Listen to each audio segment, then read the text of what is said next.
Bihar model पर UP में बड़ा दाव। आधी आबादी को साधने के लिए योगी सरकार का मेगा प्लान क्या है वो आपको बताएंगे। किश्तों में क्या 50,000 रुपए मिलेंगे?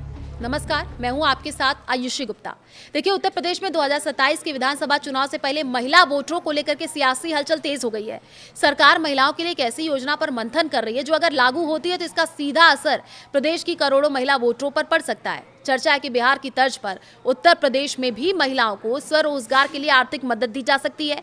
प्रस्तावित मॉडल में एक महिला को 50,000 रुपए तक की सहायता देने पर विचार हो रहा है। ये रकम एकमुश्त देने के बजाय 3 से 4 किस्तों में दिए जाने की संभावना बताई जा रही है। सबसे अहम बात यह है कि योजना को लेकर के अभी योगी सरकार के साथ ही भारतीय जनता पार्टी बीजेपी भी अपने स्तर पर सर्वे करा रही है। बताया जा रहा है कि इसकी जिम्मेदारी योगी सरकार के एक वरिष्ठ मंत्री को दी गई है जो बीजेपी के प्रदेश अध्यक्ष भी रह चुके हैं। सरकार और संगठन का फोकस एक वर्ग की महिलाओं पर है। 2027 चुनाव से पहले यूपी में महिला कार्ड की तैयारी है। दरअसल उत्तर प्रदेश में अगले साल विधानसभा चुनाव होने वाले हैं। चुनाव तैयारियों में अब धीरे धीरे तेजी होती दिख रही है। सरकार के सामने सबसे बड़ी चुनौती सिर्फ सत्ता में वापसी नहीं बल्कि बड़ी जीत हासिल करने की है। ऐसे में अलग अलग सामाजिक वर्ग और वोट बैंक को साधने की रणनीति पर काम शुरू हो चुका है। इसी कड़ी में महिला वोटरों पर विशेष फोकस किया जा रहा है। यूपी में 5 करोड़ 67 लाख महिला मतदाता हैं, यानी कुल वोटर का करीब 50%। अगर किसी ऐसी योजना के जरिए बड़ी संख्या में महिलाओं को सीधे आर्थिक मदद पहुंचाई जाती है तो उसका असर सिर्फ एक महिला तक सीमित नहीं रहता है, परिवार के दूसरे सदस्यों के फैसले पर भी इसका प्रभाव पड़ सकता है। यही वजह है कि महिला कल्याण, स्वरोजगार, आर्थिक स्वावलंबन को जोड़ करके एक बड़ी योजना पर विचार किया जा रहा है। सूत्रों के मुताबिक महिलाओं को स्वरोजगार शुरू करने या उसे आगे बढ़ाने के लिए आर्थिक सहायता दी जा सकती है। किस्तों में मिलेंगे 50,000। तैयार हो रहा है मास्टर स्ट्रोक आर्थिक सहायता की ये रकम कुल मिलाकर के 50,000 रुपए तक हो सकती है।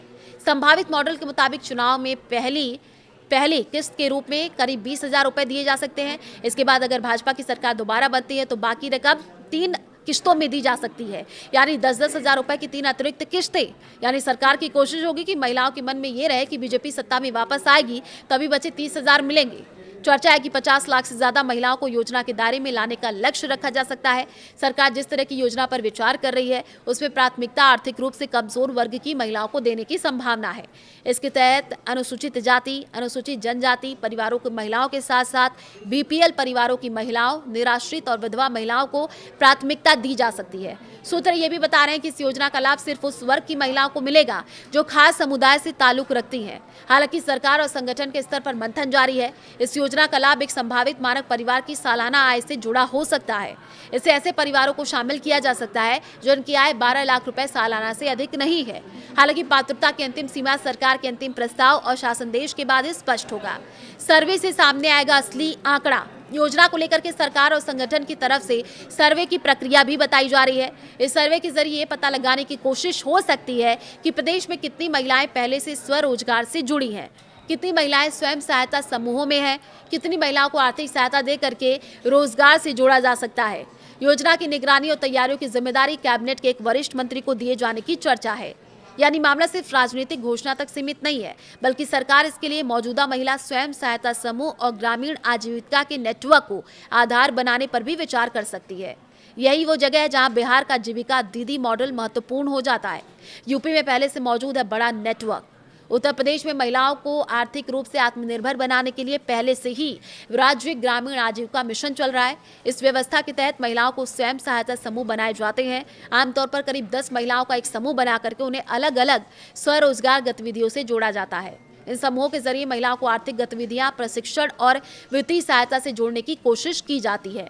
मौजूदा आंकड़ों के मुताबिक उत्तर प्रदेश में करीब 8,99,398 परिवारों की 98,76,389 महिलाएं स्वरोजगार समूहों से जुड़ी हैं। यानी सरकार के पास पहले से करीब 1 करोड़ महिलाओं तक पहुंचने वाला नेटवर्क मौजूद है। अगर नई योजना को इसी नेटवर्क से जोड़ दिया जाता है तो सरकार के लिए लाभार्थियों की पहचान और आर्थिक गतिविधियों से जोड़ने का काम अपेक्षाकृत आसान हो सकता है। आखिर बिहार मॉडल इतना चर्चा में क्यों? सवाल ये है। बिहार विधानसभा चुनाव से पहले महिलाओं के लिए मुख्यमंत्री महिला रोजगार योजना चर्चा में रही। इस योजना का उद्देश्य हर परिवार की कम से कम एक महिला को स्वरोजगार से जोड़ना था। बिहार चुनाव से पहले महिलाओं को खातों में 10,000 रुपए की प्रारंभिक आर्थिक सहायता भेजी गई। इसके बाद रोजगार शुरू करने, कामकाज का आकलन करने के आधार पर आगे आर्थिक मदद देने का प्रावधान रखा गया था। बिहार के चुनाव में महिला मतदाता एक महत्वपूर्ण राजनीतिक ताकत बनकर के सामने आई।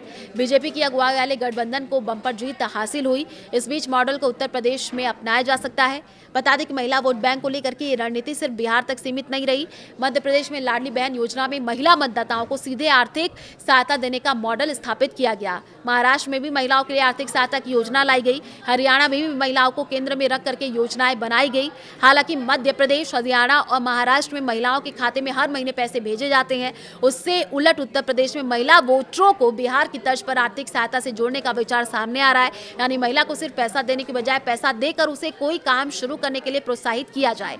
20,000 की पहली किस्त क्यों महत्वपूर्ण है? अब सबसे अहम सवाल चुनाव से पहले मिलने वाली पहली किस्त को लेकर के है। चर्चा अगर योजना लागू होती है तो चुनाव से पहले करीब 20,000 रुपए की पहली सहायता दी जा सकती है। बाकी 30,000 रुपए बाद में 3 किस्तों में देने का मॉडल तैयार हो सकता है। इस मतलब साफ है, अगर योजना चुनाव से पहले लागू होती है तो सरकार महिलाओं को तुरंत आर्थिक मदद देने के साथ साथ उन्हें भविष्य के रोजगार से जोड़ने का संदेश दे सकती है। भाजपा के सामने महिला वोट क्यों महत्वपूर्ण है? 2024 के लोकसभा चुनाव में उत्तर प्रदेश में भाजपा को बड़ा झटका लगा। भाजपा की लोकसभा सीटें 2019 के मुकाबले काफी कम हुई और समाजवादी पार्टी प्रदेश में सबसे बड़ी पार्टी बनकर के उभरी। समाजवादी पार्टी ने पीडीए यानी पिछड़ा, दलित और अल्पसंख्यक सामाजिक समीकरण को चुनावी मुद्दा बनाया। अब भाजपा के सामने 2027 में समीकरण की काट तैयार करने की चुनौती है। भाजपा रणनीतिकारों की नजर महिला मतदाताओं पर है, क्योंकि महिला वोटर जाति, क्षेत्र और परिवार की सीमाओं से आगे जाकर के कई बार अलग राजनीतिक प्राथमिकता भी तय करती है। अगर किसी परिवार की महिला को सीधे आर्थिक लाभ मिलता है तो उसका असर पूरे परिवार के रणनीतिक निर्णय पर पड़ता है। इसलिए कहा जा रहा है कि एक महिला को साधना यानी पूरे परिवार तक पहुंच जाना, और यही कारण है महिला सहायता और स्वरोजगार की संभावित योजना को भाजपा की बड़ी रणनीति है। आप क्या सोचते हैं? कमेंट करके जरूर बताएं।